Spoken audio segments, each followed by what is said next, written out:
তথাকথিত আন্তর্জাতিক আইন, মানবাধিকার এসব মেনে আপনি আল-কুদসকে মুক্ত করতে পারবেন না।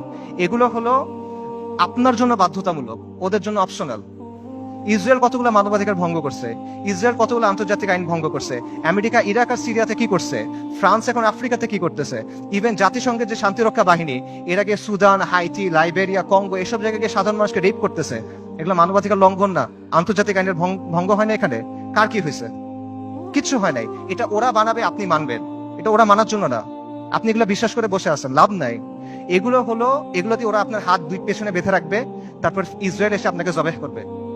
এরা আমাদেরকে নারী অধিকারের কথা বলবে, শিশু অধিকারের কথা বলবে, মানবাধিকারের কথা বলবে, পর্দার সমালোচনা করবে, নিকাবের সমালোচনা করবে, শরিয়ার সমালোচনা করবে।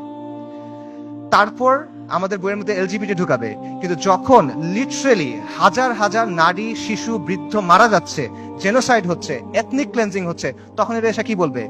Israel has the right to defend itself, we must condemn Hamas. এই তো অবস্থা। এটা হলো আন্তর্জাতিক আইন এবং মানবাধিকারের অবস্থা।